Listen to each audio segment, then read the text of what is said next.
Result के दिन जब पोर्टल ओपन किया ना, पहले आंख सीधा पेपर 17 पर गई। स्क्रीन पर एक नंबर फ्लैश हुआ, 8, फिर 3। उस मोमेंट पे सिर्फ एक थॉट था, ये कैसे हो गया? मैं तो सिर्फ पास होने के लिए पढ़ा था। आज के इस वीडियो में मैं तुम्हें वो पॉलिश स्टडी टिप्स नहीं, बल्कि एग्जैक्ट 3 सीक्रेट्स बताऊंगा जिनके बिना मेरे 83 मार्क्स इम्पॉसिबल थे। और वार्निंग, अगर तुम इनमें से एक भी इग्नोर कर दोगे तो पेपर 17 तुम्हें 40-50 पर ही रोक देगा। मोस्ट स्टूडेंट्स इसको थ्योरी सब्जेक्ट समझ के लास्ट में रख देते हैं और एग्जाम के बाद बोलते हैं कॉस्ट ऑडिट में लिखा तो बहुत था, मार्क्स नहीं आए।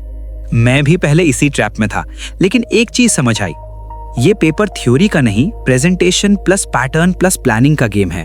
चलो अब चलते हैं सीक्रेट 1 पर, जहां से गेम एक्चुअली चेंज हुआ। सीक्रेट 1, पैटर्न को क्रैक करना। सबसे पहले मैंने एक काम किया, इंस्टीट्यूट के 4 टर्म्स के क्वेश्चन पेपर्स प्रिंट किए और सिर्फ 30 मिनट उनको देख के पैटर्न समझा। मुझे 3 चीजें क्लियर दिखी। Cost audit plus management oblique internal audit मिलके पेपर का कोर 70% कवर कर रहे थे। हर टर्म में 1 to 2 केस स्टडी आ रही थी, जिसमें law plus audit plus cost mix होता है। CRA forms, report structure, CAS 4-5 ये बार बार रिपीट हो रहे थे। उस दिन मैंने डिसाइड किया, मैं हीरो बनूंगा इन्हीं रिपीट टॉपिक्स का, बाकी सबको सिर्फ डिसेंट लेवल तक रखूंगा। यही माइंडसेट शिफ्ट ने मेरे मार्क्स को एवरेज से 80+ ट्रैक पर डाल दिया। सीक्रेट 2, स्टडी मटेरियल का मिनिमल बिट किलर कॉम्बो। अब सवाल, पढ़ना क्या था? यहाँ पर मैक्सिमम लोग गलती करते हैं। 3 अलग टीचर्स की book, 5 summary notes, random PDFs। मैंने अल्ट्रा सिंपल कॉम्बो चूज किया। इंस्टीट्यूट का स्टडी मटेरियल, सिर्फ इंपॉर्टेंट चैप्टर्स अंडरलाइन करके, past papers plus model question papers equal to real exam के पैटर्न का असली मिरर। अपने खुद के शॉर्ट नोट्स, सिर्फ sections, forms, penalties and 1-2 line bullet points.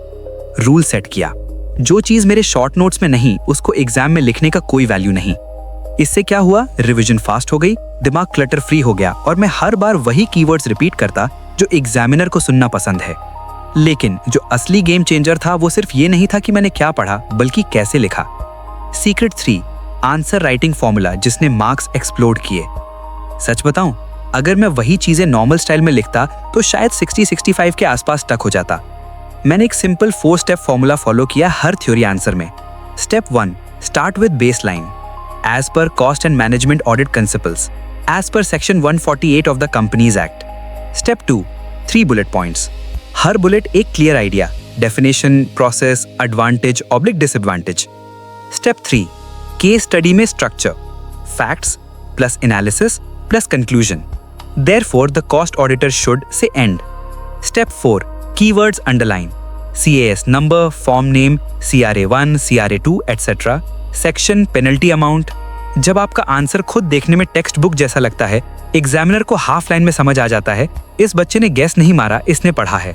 यही राइटिंग स्टाइल ने मेरे मार्क्स को ऑर्डिनरी से आउटस्टैंडिंग बनाया। Last 7 day high pressure plan, ये सबसे रिस्की पार्ट था जहां ज्यादा लोग पैनिक करते हैं। अब आता है वो रिस्की पार्ट जहां ज्यादा लोग पैनिक करते हैं, लास्ट 7 डेज बिफोर एग्जाम।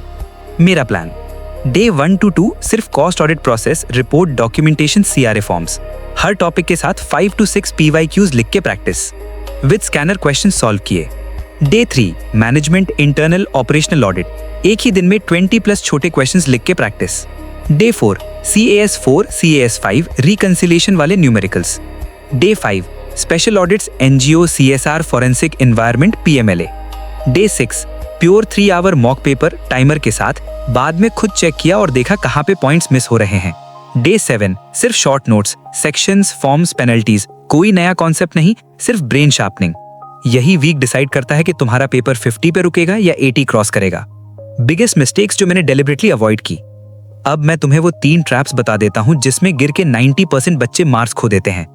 सिर्फ पढ़ लिया लिखा नहीं ट्रैप, सिर्फ रीडिंग से लगता है सब याद है, लेकिन एग्जाम में पॉइंट्स रिकॉल ही नहीं होते। मैंने हर चैप्टर के बाद 3 से 5 आंसर्स हैंड राइटिंग से लिखे।